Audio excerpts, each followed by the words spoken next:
Lake George Battlefield Moments, a production of the Lake George Battlefield Park Alliance, preserving our area's incredible history. A weekly feature on 93.5 FM and live streaming at lakefm.com. Here's the president of the Lake George Battlefield Park Alliance, John Denuzzo. Welcome to Lake George Battlefield Moments. This is John Denuzzo of Lake George Battlefield Park Alliance. My guest again this week is George A. Bray III, French and Indian War historian, lecturer, and reenactor. He served on the New York State French and Indian War 250th Anniversary Commemoration Commission. Welcome, George. Thank you, John. Once again, good to be here. It's a fascinating topic, Lord Howe. Now, tell us the story of the British attack on the French Fort Carillon at the north end of Lake George. The number of troops, flotilla departing from Fort George, etc. Just give us an orientation to that, if you would, please.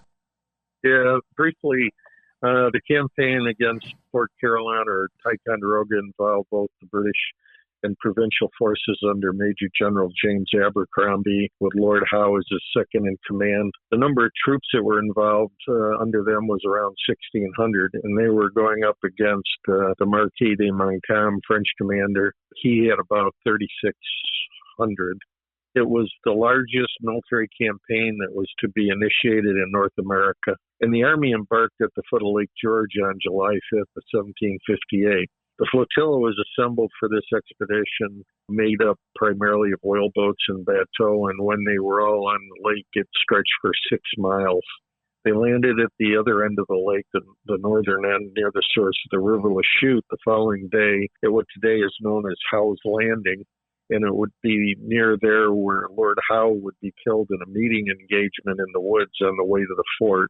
Some French and Indians coming back from Mount Pelee, or what's known as Rogers Rock, they ran into them on their way back to Ticonderoga. And then the ensuing battle is when Howe gets killed, unfortunately. Despite the larger numbers, the British would be defeated in the battle the next day, humiliated, and all due to the incompetence of General Abercrombie.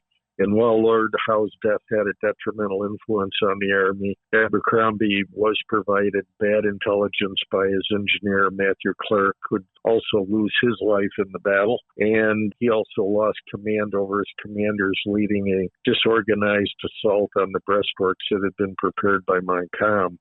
So he was never anywhere near close to the battle, and no one knows where his then second-in-command, Colonel Thomas Gage, was either. The Army would then flee back down to the foot of Lake George, where Abercrombie established an entrenched camp for the rest of the year, deciding not to make another attempt to take Ticonderoga.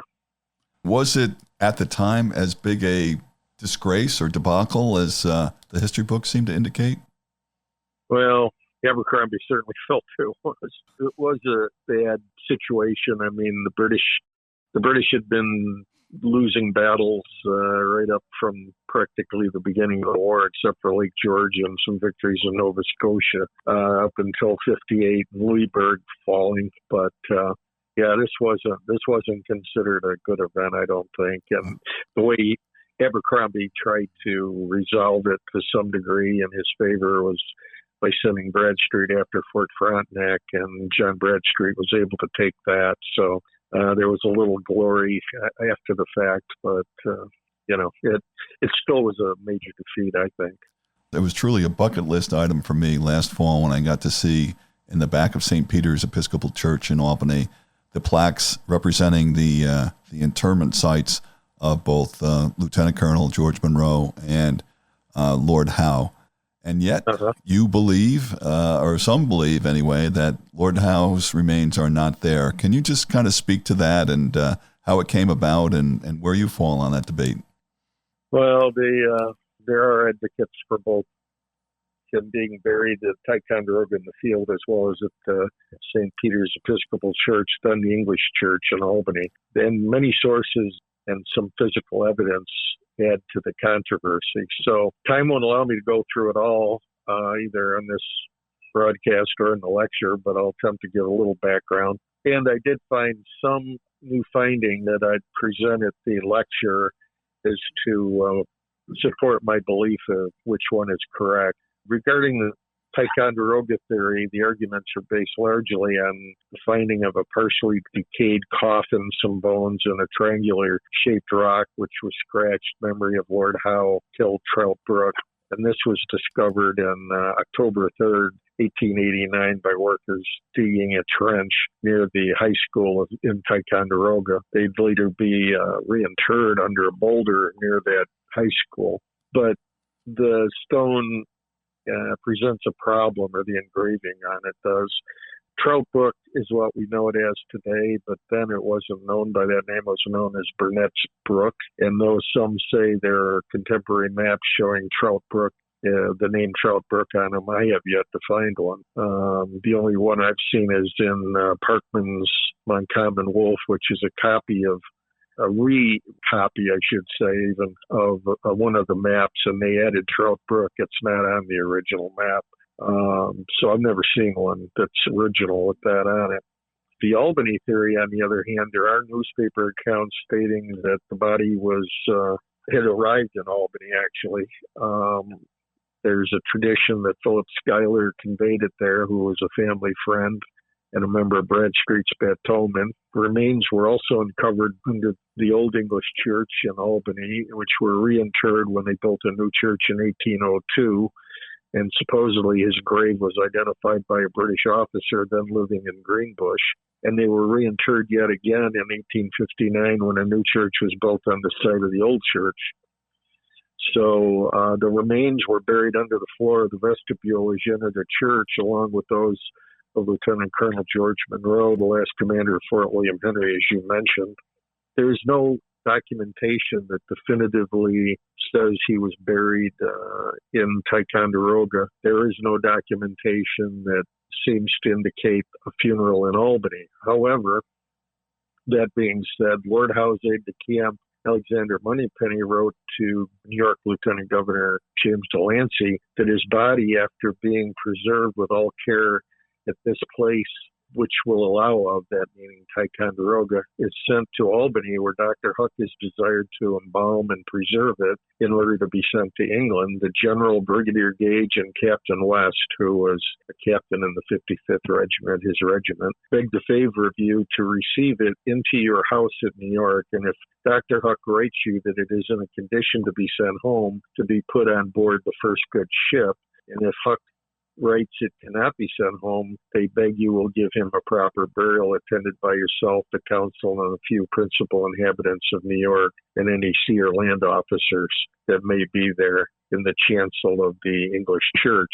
However, Abercrombie would write William Pitt that he caused Howe's body to be taken off the battlefield, sent to Albany with a design to have it embalmed and sent home if his lordship relations had approved of it. But the weather being very hot, Brigadier General John Stanwix was ordered to have it buried in Albany, and he was commanding in Albany at that time, Stanwix, that is. And there's a record in the church book showing that there was money received for ground to lay the body of Lord Howe and a pall. And I would believe if there were no funeral in Albany, there would have been no need for that entry. Plus, if he was buried in the field, there'd be no expense. But again, I found some new evidence that I intend to bring up in the lecture that will maybe give a little more light as to that as well. Interesting. So, I mean, quickly, I know we're running out of time. There was no initiative by the family. I mean, he was basically from nobility to exhume or move his remains at any point from 1758, at least until the outbreak of the Revolution. As far as you know, they never even tried to move his remains? No, not at all. Wherever he was buried, whichever two sites, and I think you can probably guess which one I would tend to go for. There's no evidence that anything like that was done, no. However, what was done was Massachusetts paid the expense for a monument to be erected honoring him in Westminster Abbey in London, which is there to this day. And again, it points to the respect that the colonials had for him in addition to the respect the British had for him. So that was done. But as far as his remains go, I'm certainly here in North America. So how old was Lord Howe at the time he died? He was 33 years old at the time of his death.